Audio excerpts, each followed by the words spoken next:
Iran के राष्ट्रपति इब्राहिम रईसी की हेलीकॉप्टर क्रैश में हुई मौत की वजह से उस मुल्क में मातम छाया हुआ है। ये एक हादसा है या कोई साजिश, इस पर अलग चर्चा चल रही है।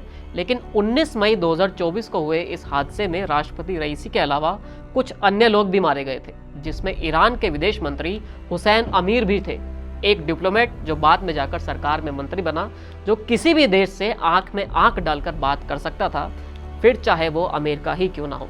इब्राहिम रईसी के कार्यकाल में कैसे हुसैन अमीर ने अपनी एक पहचान बनाई और कैसे उन्होंने ईरान के हितों को आगे रखकर अपनी बात कही, आपको इस वीडियो में बताते हैं। 19 मई को जब राष्ट्रपति का हेलीकॉप्टर क्रैश हुआ तब किसी की मौत की पुष्टि नहीं की गई थी। अगले दिन जब बताया गया कि राष्ट्रपति समेत कुल 9 लोग इस हादसे में अपनी जान गंवा चुके हैं, 60 साल के हुसैन अमीर जो ईरान के विदेश मंत्री थे और अपनी कट्टर सोच की वजह से जाने जाते थे, वो भी इस हादसे में मारे गए थे। पिछली सरकार के दौरान अमेरिका के साथ ईरान की न्यूक्लियर डील की जो बातचीत आगे बढ़ी थी और फिर टूट गई थी, उस मसले के बाद भी हुसैन अमीर ने सख्त रवैया नहीं छोड़ा था। हुसैन अमीर बार बार अमेरिका को जवाब दे रहे थे और उसकी नीतियों का विरोध कर रहे थे। हुसैन ने अपना एक सफर डिप्लोमेट के तौर पर शुरू किया था। साल 2007 से 2010 तक वो बहरीन में ईरान के एम्बेसडर रहे, फिर बाद में ईरान के डिप्टी विदेश मंत्री भी बन गए।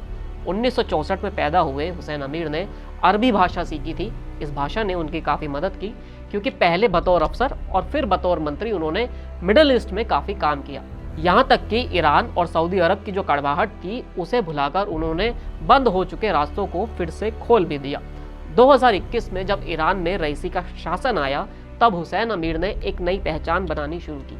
वो तमाम देशों के अधिकारियों से मिलते, पुराने संबंधों को सुधारने की कोशिश करते, कुछ को बेहतर बनाने में सफल भी हुए। उनको एक तरह से फ्री हैंड था, क्योंकि वो भी उसी विचारधारा से आते थे जो ईरान के सुप्रीम लीडर खामनेई और राष्ट्रपति इब्राहिम रईसी की है। इन तमाम चीज़ों के बावजूद हुसैन अमीर का एक रिश्ता ईरान की सेना से भी रहा था।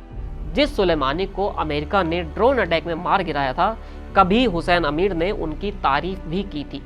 अमेरिका की आलोचना, दुनिया के विरोध के बावजूद हुसैन अमीर ने अपनी सरकार और ईरान के लिए वो किया जिसकी ज़रूरत थी।